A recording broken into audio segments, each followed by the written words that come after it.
All right, I think that we should kick things off. Welcome, everyone. I'm Dr. Basil Considine. I'm here from the ACU Online Writing Center, and we are here for EdD in Progress, the article analysis and critically reviewing literature.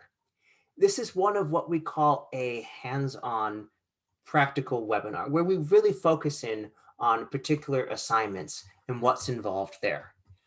It is something, if you are just starting the EdD program, where you will be looking at this assignment very shortly, and we like to orient you and let you know that you are not alone in this journey. You can certainly work wherever you are in the world, but if you have questions, if you have things where you're trying to make sure that you are meeting the assignment guidelines, committing clearly, mastering APA style, and all those other things, you are more than welcome to come to the Writing Center. So we work with students through several different avenues, including webinars such as this. But most students work with us through what we call asynchronous appointments. An asynchronous appointment is an appointment that's not in real time. So you could, for example, schedule an appointment at 11:30 on a Wednesday night. You could work all the way up to 11:30, upload your paper, go to bed, and more likely than not, after you've woken up, gone to work, come back home, eaten dinner, open up your inbox and find, without you having to do anything more in the middle, that we have sent you feedback on your draft. So the basic model, you schedule an appointment, you upload your paper, and then within 24 hours, we'll send you feedback to look at. If you are building a list of questions that you'd really just like to ask in person in real time, you can always ask, submit a request, and if it works out with our schedules, we'll call you or send you a Zoom link so we can answer your questions and talk through your draft in real time. It's usually a little bit easier to get those scheduled at the start of the term, and we have some students who are just feeling like they want to get a little extra input for the very first assignment or two. And so they request a real-time appointment to make sure that they're going in the right direction before they turn it in. And so that's all fine. I'm happy to help. But if you're asking in week 7, where everyone's rushing to get those final papers in, that's a little harder for us to work it in. So just keep that in mind. We also have a growing body of sample papers and blog posts that are available on the Online Writing Center website, and I strongly recommend taking a look there. If there is a task that you're unsure about, you can always write us in and request something. Many of the webinars, many of the how-tos that we have developed over the years and recorded video walkthroughs and things like that for are because of students such as yourself writing in and saying, I would really like this. And if we know that someone will use a resource, that's a great reason for us to develop it. Again, briefly, for the paper feedback process, you schedule an appointment with WC Online, go to Canvas, and by the time of your appointment, upload a paper.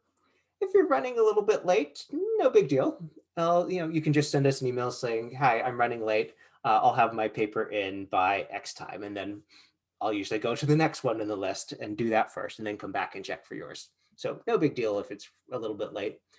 And then again, we will send you feedback in about a 24-hour window.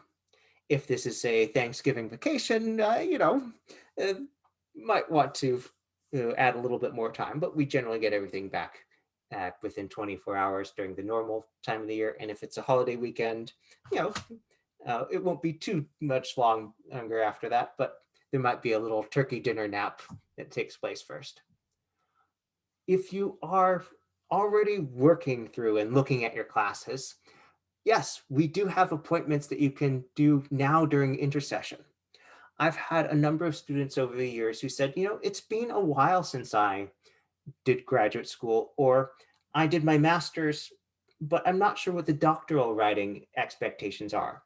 Can I send you a paper that I wrote before and just give me some suggestions on what I would want to do to get this to the doctoral level? Sure, that's totally fine. We have a great availability here. And if you're looking for one of those phone or Zoom consultations, again, this is a good time to request it. Well, you are here for the article analysis and critically reviewing literature webinar. So we'll dive into that in a moment. You might also be interested in the EdD in Progress Assessing Problem Statements webinar that we have coming up on Tuesday the 19th. So the EdD in Progress series is a new offering that we're launching this term. It's a set of webinars that will grow every term as we add new ones and walk you through a lot of the core assignments. So if you're wondering, how do I do that, or how do I do it well, or how do I do it efficiently, which is a big thing with the problem statements.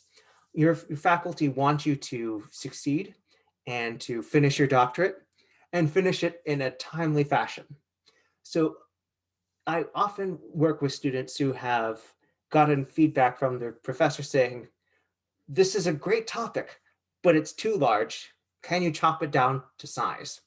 And that really begins with looking at the problem statement and saying, how can we be more specific? So if you are thinking, I've got an idea for research, how do I make it dissertation sized? Come to that webinar and we will talk about those things. We'll also talk about contemporary leadership theories, which are a huge part of several of the core EdD classes. So I often hear from students saying they're not sure how to talk about these professors' work. I'm not sure how to talk about these writers and refer to the theories. We'll walk you through all of that stuff.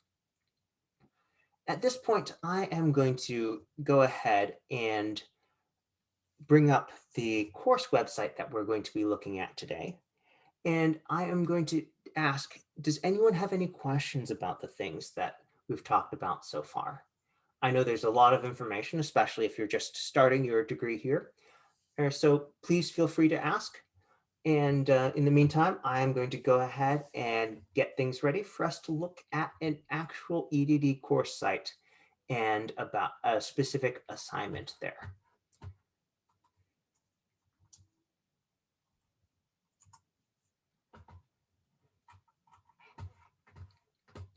Now, something to keep in mind as you go through the program is to understand that while a lot of people have heard about a Doctor of Philosophy degree, the PhD, that the EdD as a professional doctorate has a different focus per se. And it's not that you can't study education and leadership with a PhD and do some similar stuff to the EdD, but because the EdD is so directed towards practice, there is something of a more accelerated schedule. And there's also more of the idea that we are scaffolding over time.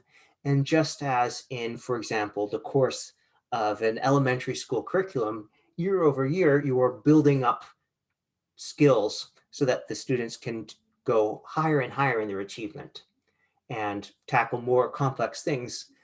So with the EdD program, a lot of the assignments are designed to scaffold your ideas to create a more detailed and nuanced understanding of what you want to research.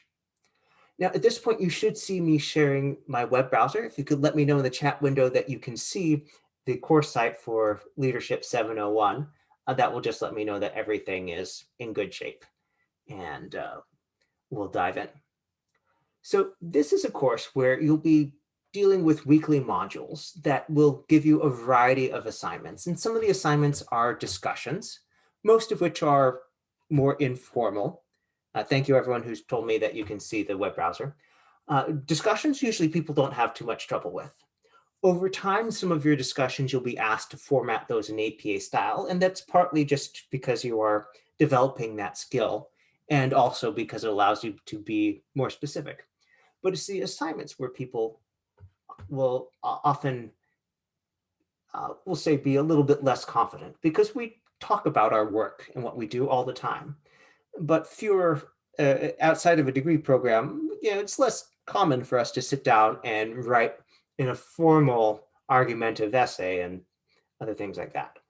So I'm going to go here and I'm just going to skip right to looking at the discussions here. Now, if you are enrolled in this class, you won't be able to post just yet. Here's your little advanced peek about what you're supposed to do here, because I know that some of you are very on topic.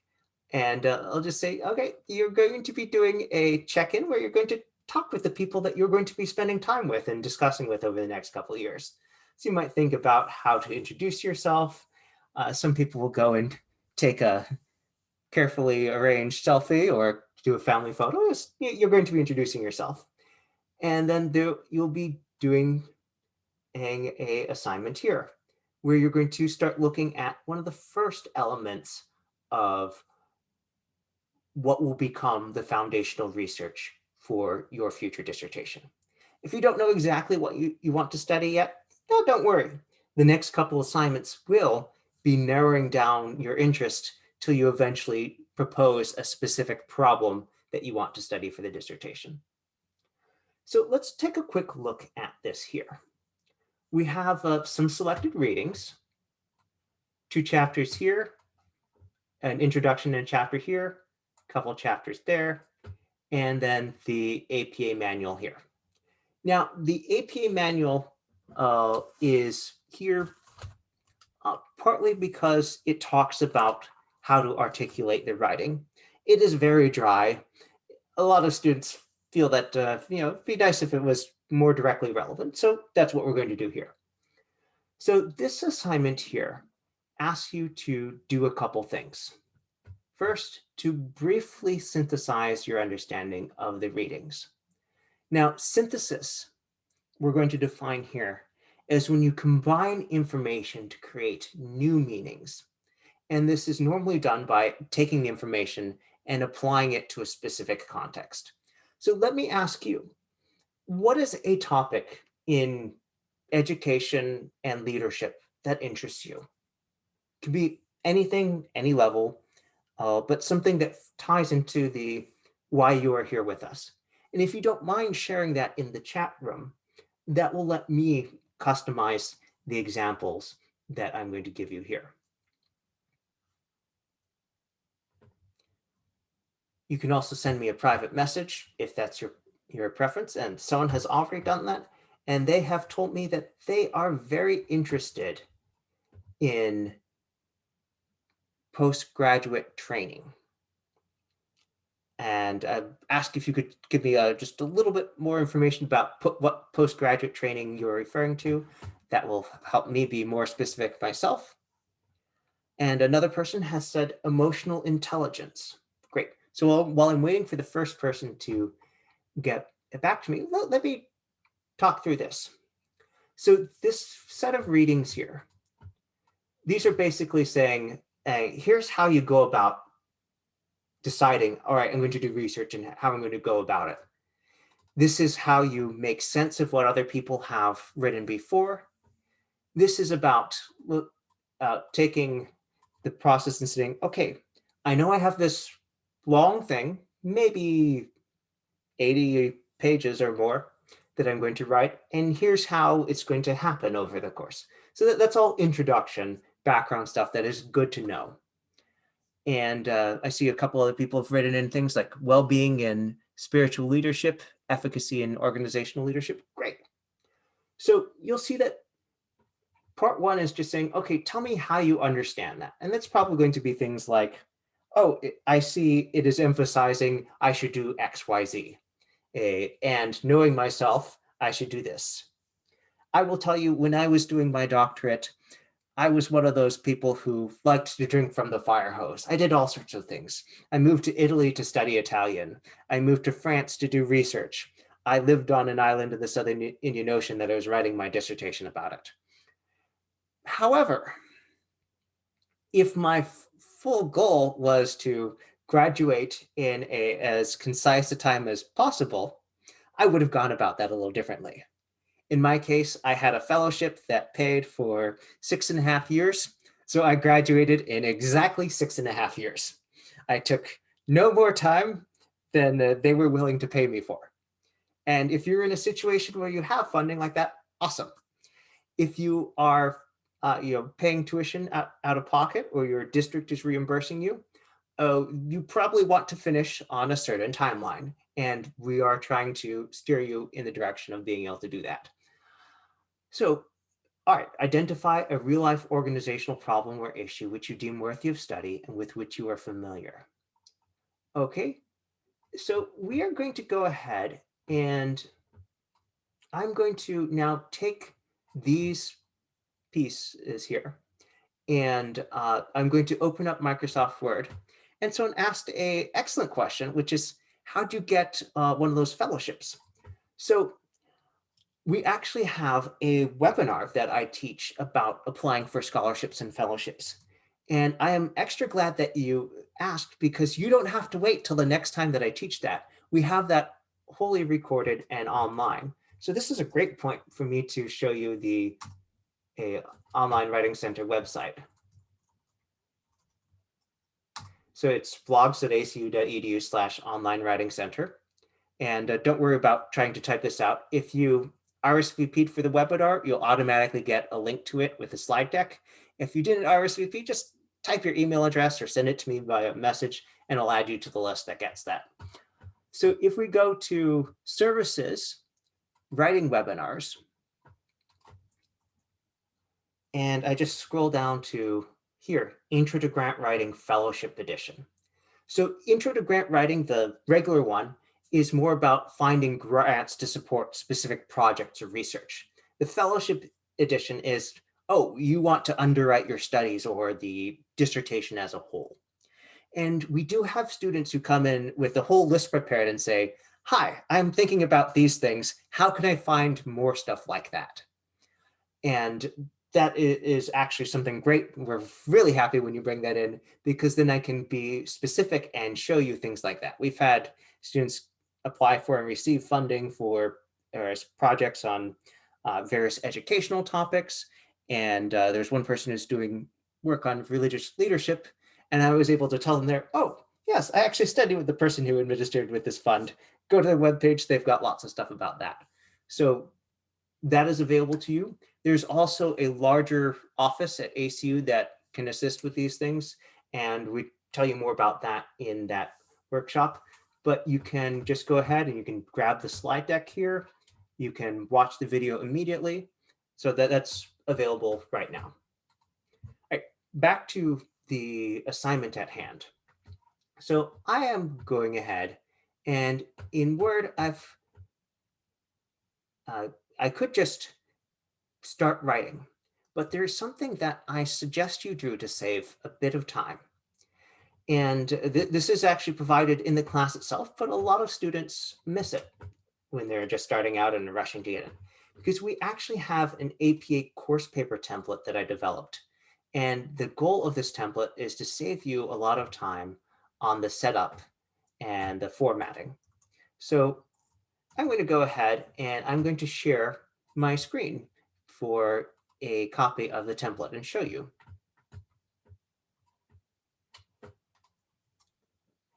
All right, you should now see Microsoft Word here. And I have the course paper template, and you can see I've got explanatory comments about what goes there. And just fill in those areas. I do remember to fill it in. You'd be surprised how many people submit their paper still with your name there rather than their actual name. And for things this early in your program, you're probably not going to be writing an abstract. That's usually when you start doing papers that are 10 pages or longer, and we want to train you for writing the dissertation. So if that doesn't apply to you, just delete it. And we see that this already has the right font, the right headings, the right pagination, and there. If you came from doing a master's some years ago and you used APA style there, and you're wondering, why isn't there a running head? That's because there's actually a new version, APA 7th edition, that came out last year. And ACU switched to the APA 7th edition across the board for online programs. And one of the changes in APA 7 is that there's no more running head. So, all right, I'm going to go ahead and replace all this stuff here with a copy and paste from the assignment pages we were just looking at earlier.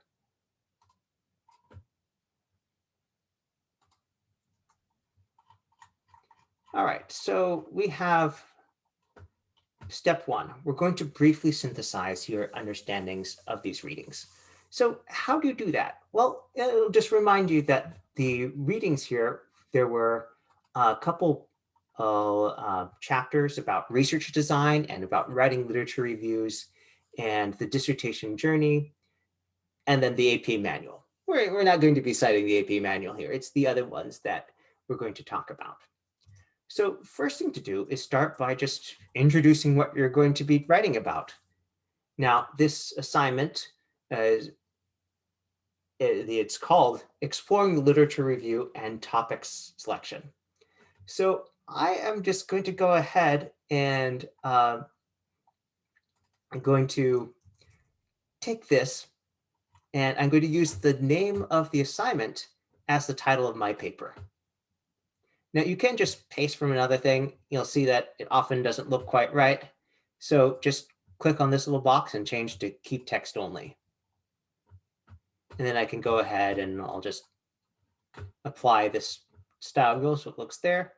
And I'll go ahead and I'll put that up here too. So, okay, exploring the literature review and topics selection. And it says, okay, briefly synthesize my understanding of these readings.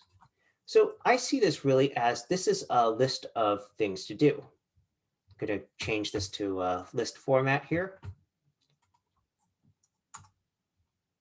And so then I can cross those off as I do them. So there are two basic tasks.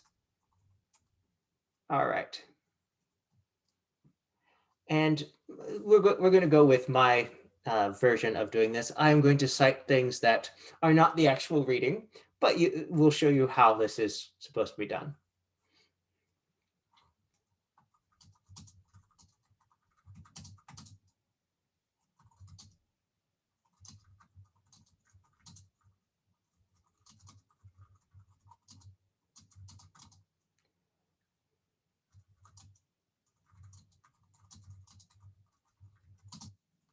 If you think I'm joking about the marriage thing, I will tell you that one of the reasons to graduate faster is that if you are married, your spouse will be much happier that you are done.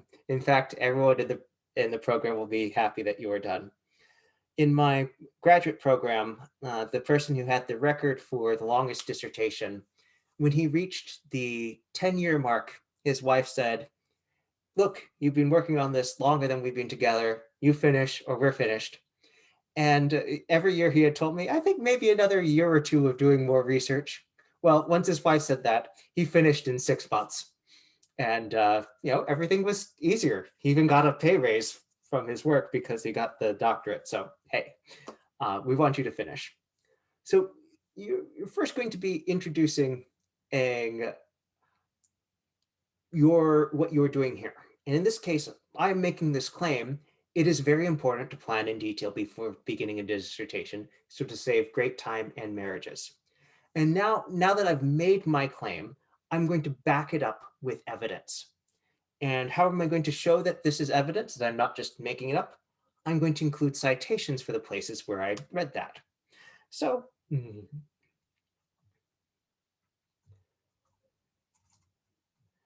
let's see, not outlining beforehand.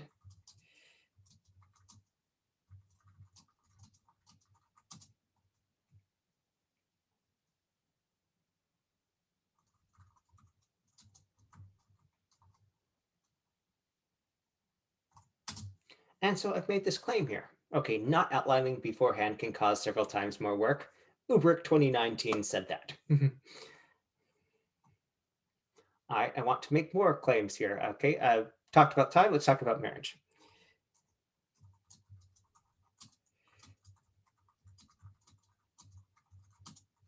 And if you're not following the chat, they've made some interesting comments about this.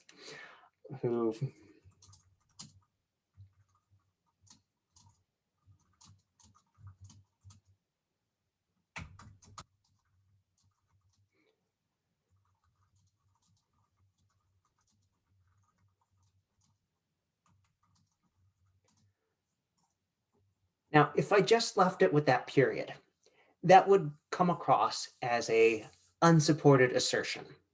That is to say, I have written this claim here, and there's no way to tell how I know that, which is why you'd want to ground it with a citation. Now, you don't always need to have a citation if you are setting out the start of an argument and then you immediately follow it with supporting citations. Now, if you are just starting out and you're giving an outline paragraph at the beginning that has, okay, here's my argument and here are the main points. Well, naturally, the rest of your paper is going to expand that, probably a paragraph or two for each of those main things. So when you're laying out those claims at the beginning, you don't necessarily need to have that. But if this paragraph is being my direct answer to these things, then I shouldn't wait to write more paragraphs. I don't have the space to do it. According to the assignment guidelines, this should be, let's see, a 3 to 5 page paper. So yeah, it's probably going to be 1 or 2 paragraphs max for each part, and then I'll be out of space here. So I'm briefly synthesizing this. And one of those ways I'm going to do it is, as it says, I'm going to apply this information. Now,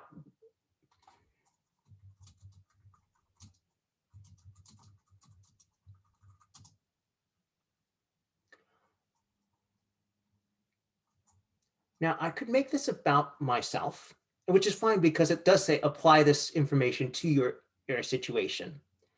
And in some other assignments, you'll be writing more generally. So it would not be inappropriate here to say, as a result, EdD students should. But if we're talking about me in particular, that would be, as a result, as an EdD student, I should blah. And I see there was a question in the chat room. So when you are organizing your research and analysis, what is appropriate to put in your Excel spreadsheet or any other tool? A mentor told me she inserted annotated bibliographies for each article. Is there an easier or shorter way of organizing and summarizing important points? So that is an excellent question. I will say that we do have some webinars where we go into more detail on that. I'm going to briefly highlight those in the list here. So if you go here, a not bad way to start when you see a new assignment is to just do a word search here and see if we have something on that. So we happen to have a dedicated webinar about writing an annotated bibliography. And again, you can watch the recording in the video there. And I include in that webinar a link to download what we call a literature review matrix. In this case, it happens to be an Excel spreadsheet that you can fill in details. The important thing is that you record wherever you do, however you do it, the key things that are important for you. Now, an annotated bibliography is something that you will have to write for at least one assignment. And it is a genre that you can publish. If you are doing this for your dissertation, here's why that might be useful. And very briefly, an annotated bibliography it basically consists of, here's the reference information for the article, and then here are the key things that are important for someone who's interested in this specific topic. So to take an example of something that someone mentioned earlier here, efficacy in organizational leadership. So if you are writing an annotated bibliography on efficacy in organizational leadership, it's probably going to be more specific than just that, because that's a broad enough topic that would be a whole book to do. And here's all the stuff. But if it's a more specific thing, like efficacy in organizational leadership for small rural schools and let's say the K to 6 level, that you can do a more manageable one. And annotated bibliographies don't have to be exhaustive. It's, here's some things that are of interest. And so you'll list the reference information, and then you'll briefly describe how or why this is important to the thing you're trying to do. And depending on what you're doing and who the audience is, this might be a sentence, it might be a paragraph, it might be a whole page. So my guess is that when your advisor or mentor was mentioning that they were doing this, it was probably on the order of they were writing a couple sentences or bullet points, and that was their annotation. And that is a fine way to keep track of things. There are other ways of doing it, but that way that you mentioned fits well with using an Excel spreadsheet because you have your annotation in one column, and then another column you might list, oh, here's the theoretical or conceptual framework that they used, and then another one has the date and things like that. So we go into that in more detail, but yes, it's not a bad way of organizing, but don't think that you have to have paragraphs and paragraphs. Usually it's just putting in the key takeaways that you read it and said, oh, this is important to track. And when I was doing this for my dissertation, I would often have an annotation that was just one sentence, like, let's see, well, I was writing about French opera, and one of my sources, I remember the only thing that was important for me was it mentioned an opera house. And so my one sentence was that key fact about the opera house. It was in probably a 120-page book, but the only thing that was relevant to me that I wasn't getting somewhere else was that one thing. And that's what I mean by saying annotated bibliographies are selective. They're selective towards the problem or task that you are trying to do. Now, a student mentioned Zotero. Zotero is we'll call it a reference organization and tool where you can make notes. And some people do use it to keep track of quotes and summaries and annotations. We have a Zotero recording here, but our library staff, I believe, is teaching a Zotero webinar this term. If you go to the ACU library website, they have a set that they do, and we're actually co-presenting a webinar with them next week. So excellent question. Going back to this specific assignment here. So we are applying this to my situation. Okay, great. So as a new EdD student, I have a couple things I need to do here. Let me just find the right document. There we are. All right, so I am applying this to my situation. As a result, EdD students should make sure to keep organized notes.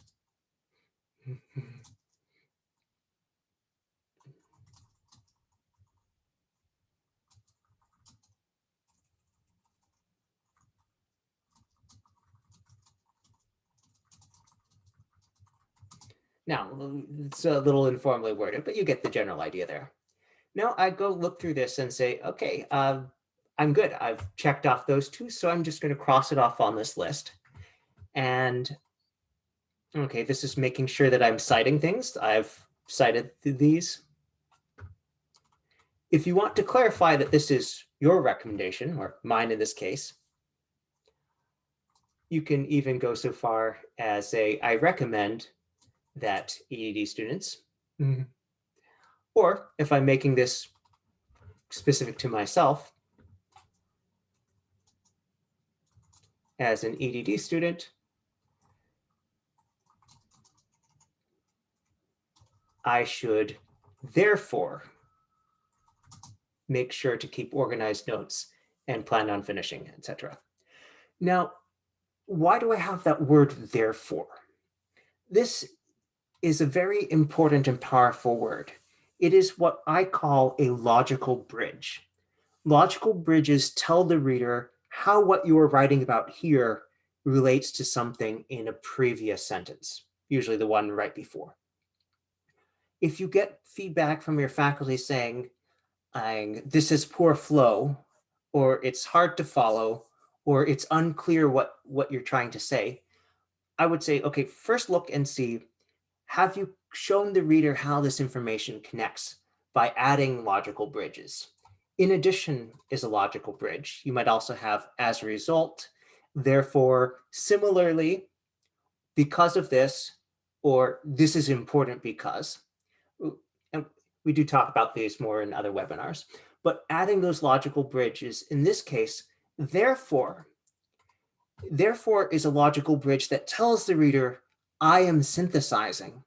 I'm taking that information, and then from that, I am making this recommendation that I myself should make sure to keep organized notes and plan on finishing before 2 years are up. So by using language that tells the reader you are synthesizing, you help make it very easy for the instructors to say, okay, they did that, check, moving on.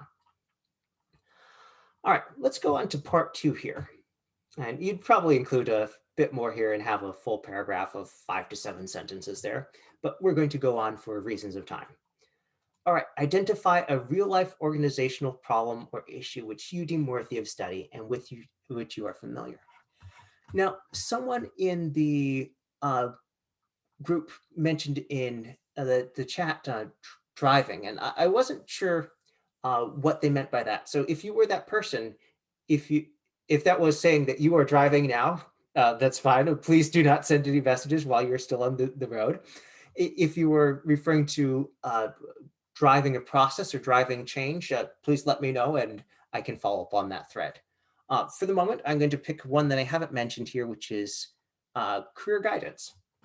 Okay, so here's an example. I was working with a student in the program on their dissertation where they were planning research on trying to improve mentorship to improve retention in their context. Now, there are some common pitfalls. So I'm going to write here an example of how I do not recommend you do this. As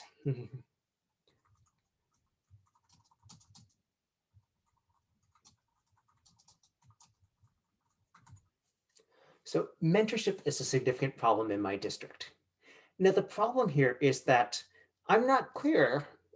Is this saying, well, the people who are doing mentorship now are terrible, or that there isn't mentorship, or we would all like to get mentorship with this one great person, but they're not available or they retired or something? So we want to be more specific about who this is a problem for and how it is. And so that might lead you to refining this to say a lack of mentorship is a significant problem for new teachers in my district. And okay, next question is, well, tell me about your district.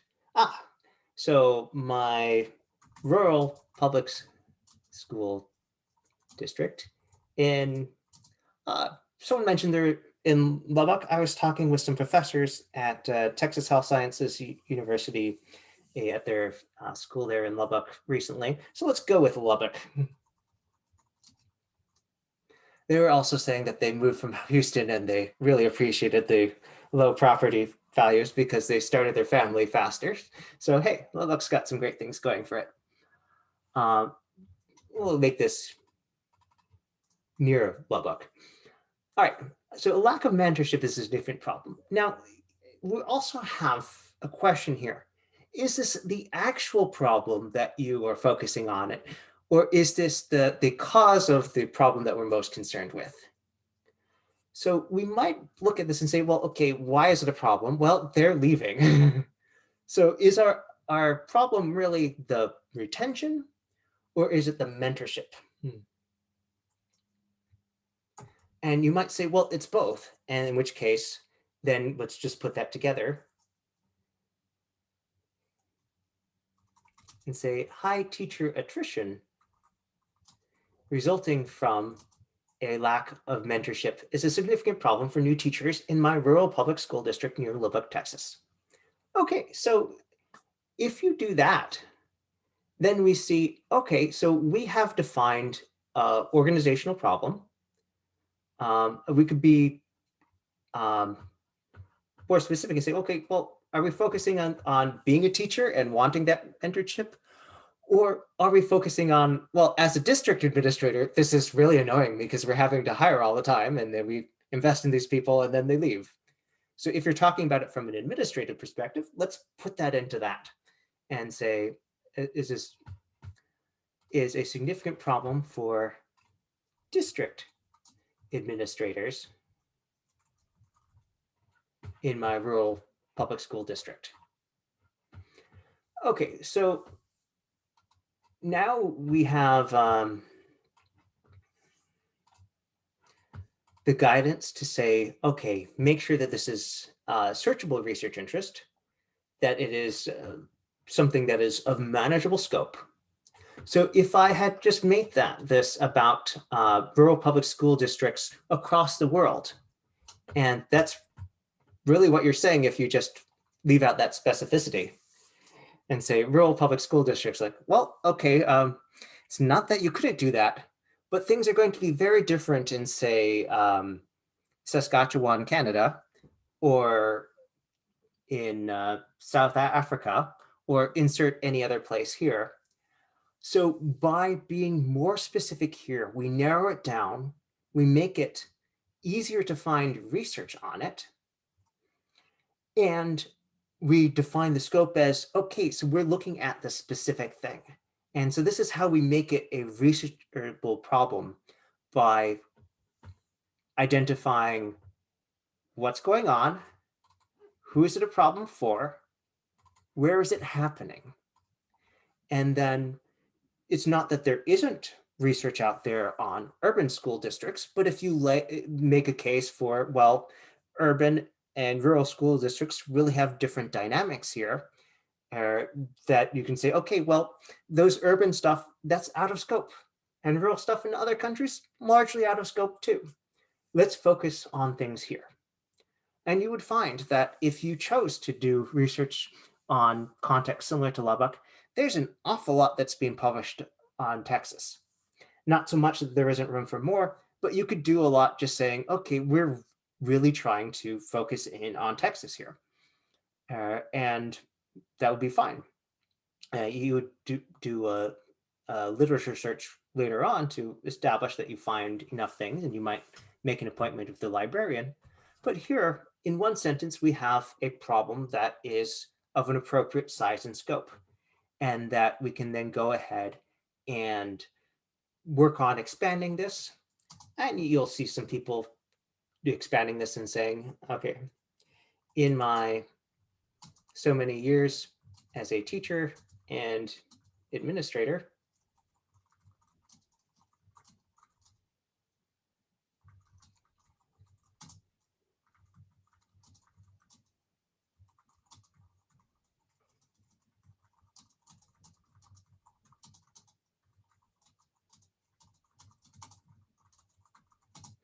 by the way, if you're not familiar with Lubbock, by Minnesota standards, Lubbock is a decent sized place. I know everything is larger in Texas, but it's not a small place. All right, so wanting to be in a larger city, okay, so that's the personal anecdote. It's even better if you can also ground this in published literature.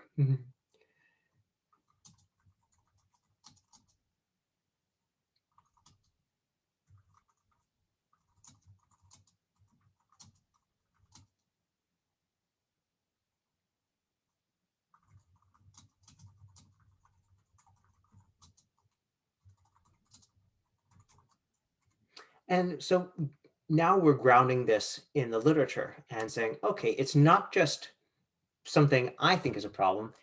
Also, this problem has been documented.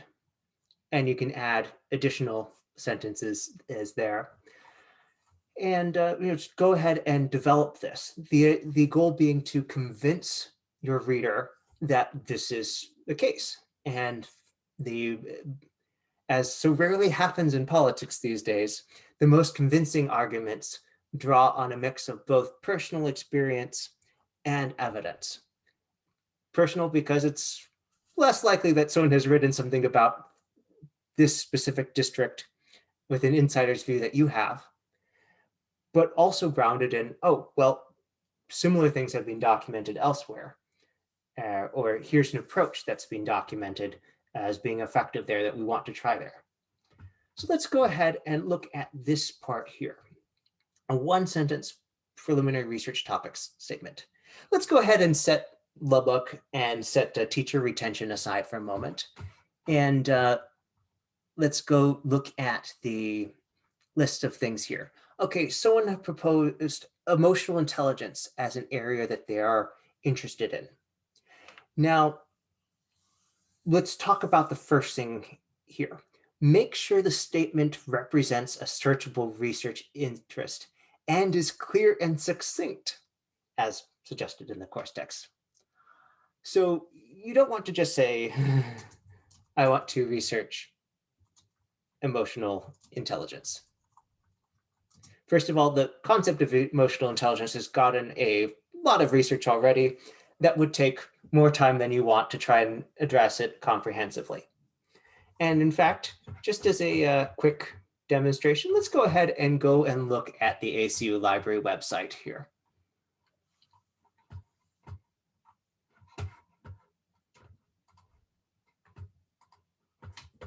All right, back to the web browser. We are going to the library website.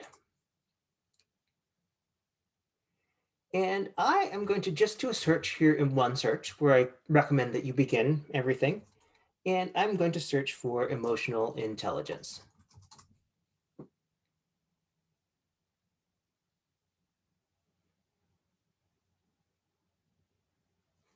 And let's see how many results come up. 220,000. That is a lot. That would take a great deal of time. And in fact, just look at this audiobook we have here. That's 11 CDs in 13 hours just for that one book. I hope you will agree with me that no one wants to read 220,000 pieces of literature for their dissertation. So let's try and narrow that down. And if the person who made that suggestion is willing to refine your topic and just tell us a little bit more about what interests you, we can go with that. For the time being, I'm going to go ahead and say, well, let's talk about emotional intelligence in corporate leadership contexts, so business. So we're going to go ahead and throw in business leadership, and we'll even throw in mid-level management. And let's see what that does to our search results.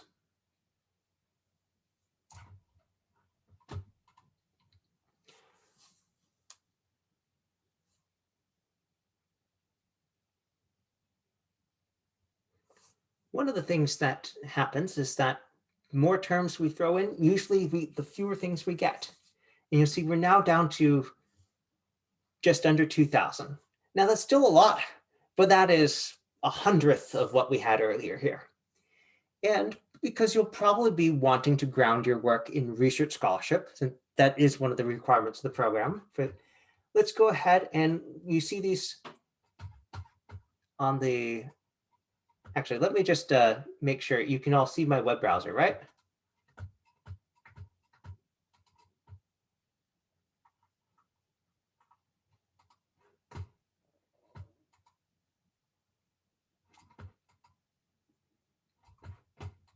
Okay, can you see it now?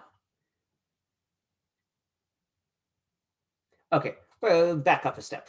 So I went to the ACU library, a website, just acu.edu/library, and I typed in emotional intelligence in quotation marks.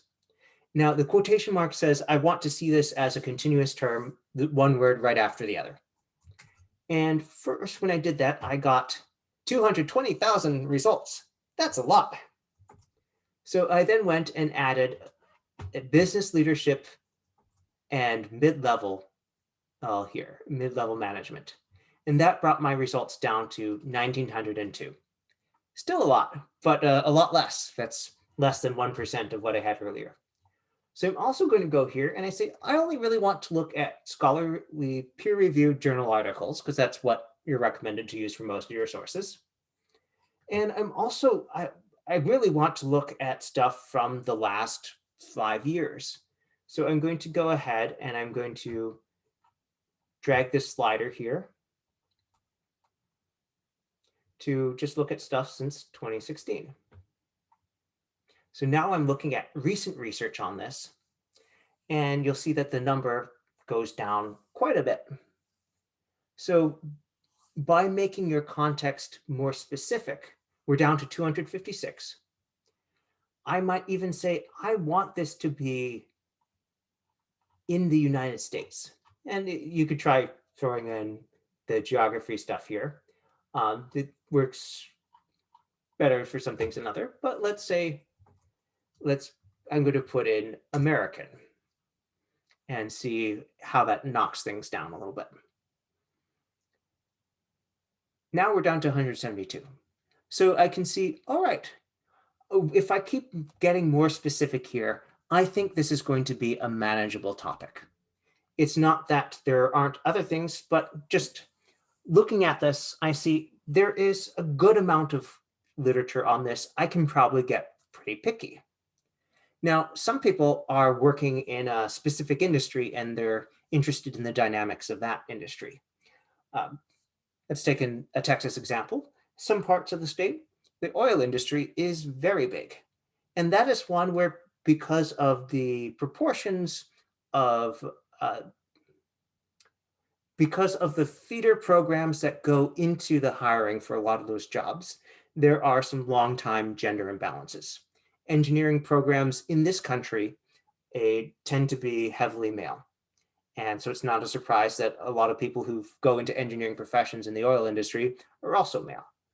Now, this can create some interesting leadership things that people want to study. And I did have one student at another university who was researching this. You might say, okay, well, I want to go in and try and see what can I do on this industry that I'm working in, American oil industry, and see, oh, 8. This is something where it appears, just from how few results came up, it looks like there is a research gap here, that not a lot of people have written about the specific thing. So if we go back to our document that we're filling out here, this is something where you see, oh, there is some opportunity here. It is a searchable research interest. I know because I found 8 things on it. And I know that there's some opportunity, probably a need for growth, because there's not a lot there already, at least not that's recent. And so I can go ahead and start doing this and say, I want to research emotional intelligence in the context of mid-level management in the US oil industry. Now, whether you end up with that I want part or not, the goal here is to start narrowing down and say, okay, this is what I'm interested in researching. And let's look at this next one. What do you want to say about your topic? Well, this is probably responding to some sort of need. And we're going to wrap up in a minute or two because of time. All right, so we want to say, okay, well, why is this necessary? All right, well, let's refer to experience here. In this case, this was someone who had worked their way as an engineer and then gone into leadership and realized that she was the only female manager at the table, and that there were some things that her coworkers were doing that she felt were not showing emotional intelligence and were causing higher turnover than otherwise. And she cited literature about how that was expensive for the organization, and also threw off their scheduling, which ended up costing more money too. So when we talk about this, okay, what do you want to say? And note the example here. I plan to address bullying in the workplace. That's more of an action plan versus I want to study how leaders can do this.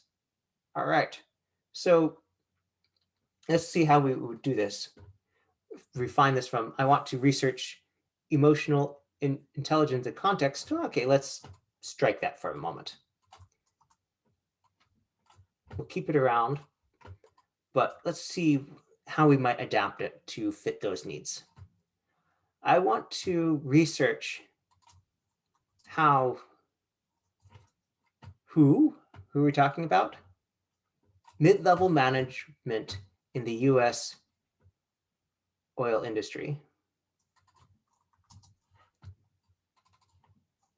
can use emotional intelligence to decrease employee turnover. And if this is your topic, I'm sure you have ideas about exactly where you want to go. And the goal here is to, in a relatively concise, 2 or 3 lines max, in a relatively concise sentence, tell people, here's this specific thing. The more specific about the context, the easier time you'll have articulating it. Okay, so if you say, well, I have access to this for Texas. I have no idea how things are in North Dakota. It's cold there. They have snow.